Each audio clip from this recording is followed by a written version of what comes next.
आपने गेहूं का आटा गूंथना शुरू किया, कल्पना करिए अचानक से तापमान 0 के नीचे चला गया तो आटा ही नहीं गूंथ पाएंगे आपकी जो उंगलियां हैं ना एकदम जाम हो जाएंगी, इनमें फ्लेक्सिबिलिटी चली जाएगी। और 0 के नीचे 5 डिग्री गया, 10 डिग्री गया तो ये तो हिलाना भी मुश्किल हो जाएगा हाथ का। और जो आटे में पानी मिलाया है वो तो कुछ और ही हो जाएगा,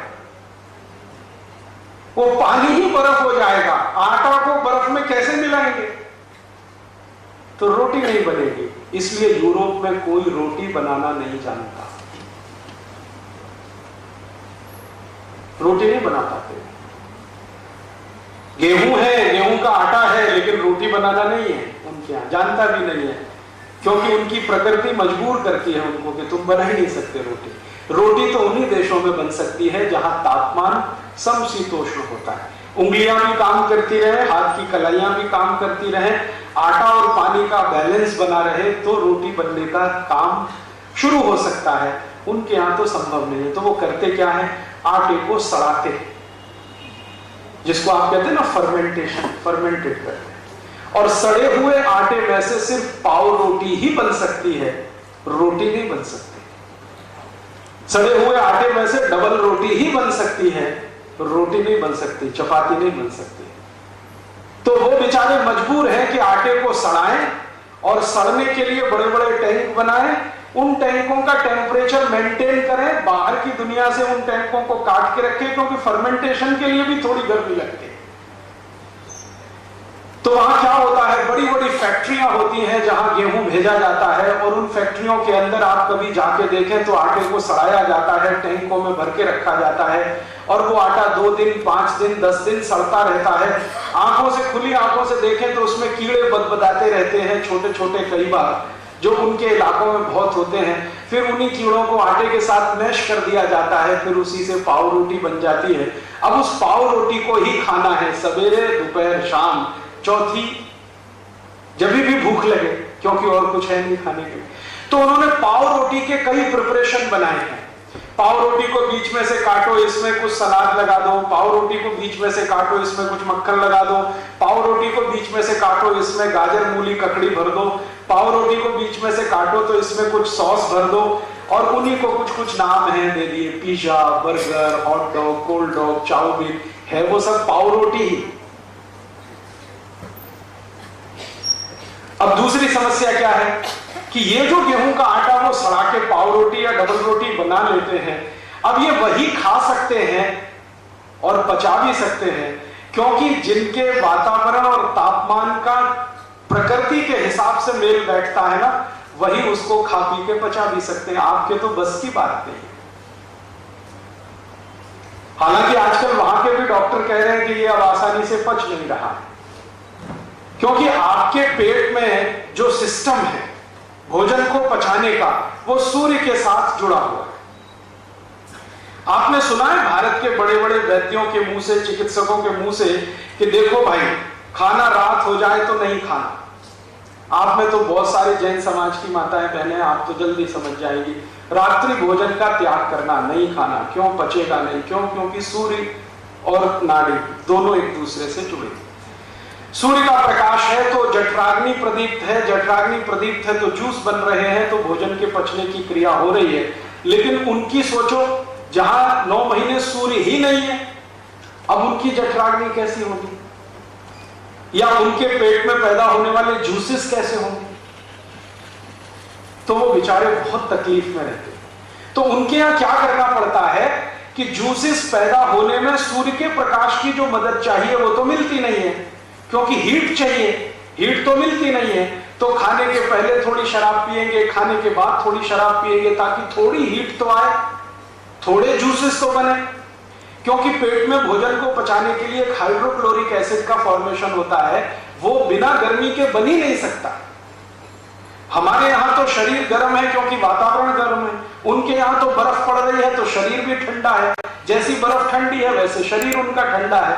अब पेट में HCl का निर्माण नहीं हो रहा है, तो वो बेचारे कहेंगे कि भैया थोड़ी ब्रांडी पी लो पहले, खाने के पहले थोड़ी बियर पी लो, थोड़ी कॉन्यैक पी लो। कॉन्यैक एक तरह की शराब का नाम है जो यूरोप में सबसे ज्यादा पी जाती है, क्योंकि यही एक शराब है जिसको पीने के बाद थोड़ा जूस बनेगा तो आपने जो सड़े मैदे की पाव रोटी खाई है वो थोड़ी बहुत पचेगी, और अगर आप ये नहीं पी पाए तो पचना सवाल ही नहीं। तो अब वहां रहने वाले हर आदमी को बियर पीना जरूरी, शराब पीना जरूरी, कॉन्यक पीना जरूरी। अब हम बिना सोचे समझे उनकी नकल करके खुद बियर पीना शुरू कर दें, शराब पीना शुरू कर दें, कॉन्यक पीना शुरू कर दें, तो हमारा तो सर्वनाश। क्योंकि यहां तो वैसे ही पेट में गर्मी बहुत है, क्योंकि सूर्य की गर्मी बहुत है, ऊपर से बियर पी के और गर्म करोगे तो मरना ही है यहां तो बिना सोचे समझे, बिना अकल के अगर हम उनकी नकल करें तो बीमारी ही बीमारी। अब तीसरी किस्सा बताता हूं कि चूंकि वहां ठंड बहुत है तो सब्जी नहीं बन सकती। सब्जी पकेगी कैसे? बॉइलिंग पॉइंट चाहिए ना, उबाल का तो बिंदु चाहिए। दाल को पकाना हो तो दाल नहीं पकेगी, सब्जी बनानी हो तो सब्जी नहीं पकेगी। तो वहां क्या होता है, सभी सब्जियां डिब्बे में बंद होके आती है और डिब्बे बंद सब्जियों को प्लेट में निकाल के वो खाते हैं।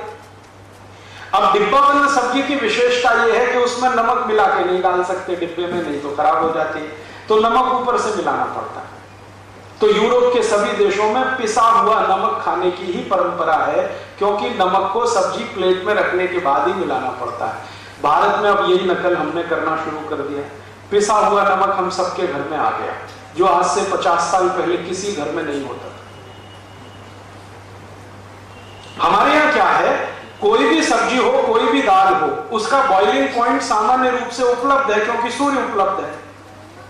तो हम जब नमक डालेंगे तो सब्जी बनाते हुए डालेंगे या दाल बनाते हुए डालेंगे, और दाल और सब्जी में नमक वही अच्छा होता है जो डेले वाला होता है, क्रिस्टल वाला होता है।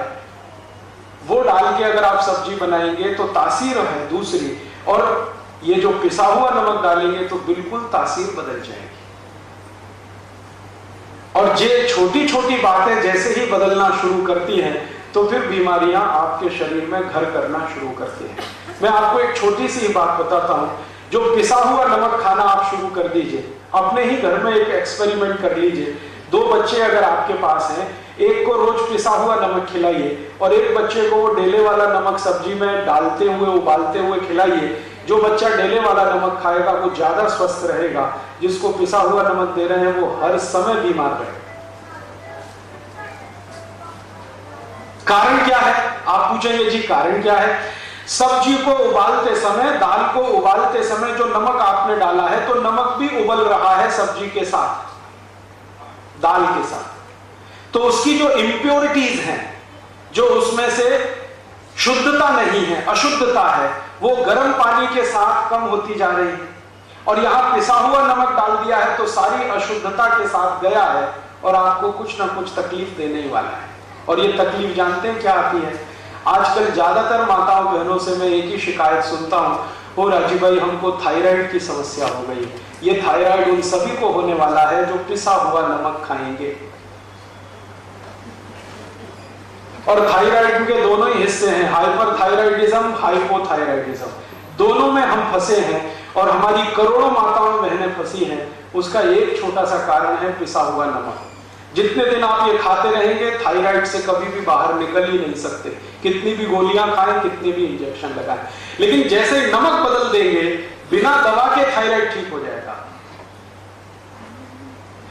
मेरे पास बहुत सारे पेशेंट आए थायराइड के, ज्यादातर माताएं आती हैं क्योंकि उनको थायराइड की समस्या पुरुषों की तुलना में ज्यादा होती है सेंसिटिविटी के कारण।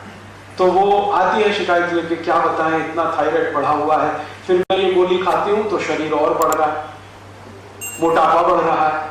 और एक महिला तो एक बार मेरे पास आई थी जिनका वजन तो मुश्किल से 60 किलो था, लेकिन शरीर देखो तो लगे 100 किलो का, जैसे फुटबॉल में हवा भर दी हो। तब मैंने उनको समझाया कि आपकी समस्या क्या है। उनके समझ में आ गया। मैंने कहा बस कल से आप ऐसा करो, नमक बदल दो, पिसा हुआ नमक खत्म कर दो, डेले वाला लाओ। वो बहन जी ने शुरू किया है, अभी 8 महीने हो गए हैं, वो बराबर हो गई। 58 किलो वजन है, वैसा ही शरीर है। और वो कहती है अब मुझे थायराइड की समस्या नहीं। अब वो कहती है राजीव भाई मैंने लाखों रुपए खर्च कर दिए, 8 साल से मैं दवा खा रही हूं, इतने इंजेक्शन ले लिए, कहां कहां मैं गई डॉक्टरों के चक्कर में, लेकिन किसी डॉक्टर ने ये नहीं बताया कि आप ये नमक पिसा हुआ मत खाओ। मैंने कहा उन्होंने नहीं बताया, उसके पीछे कारण दूसरा है। कारण ये है कि अगर आप ठीक हो जाएंगी तो डॉक्टर का धंधा कैसे चले।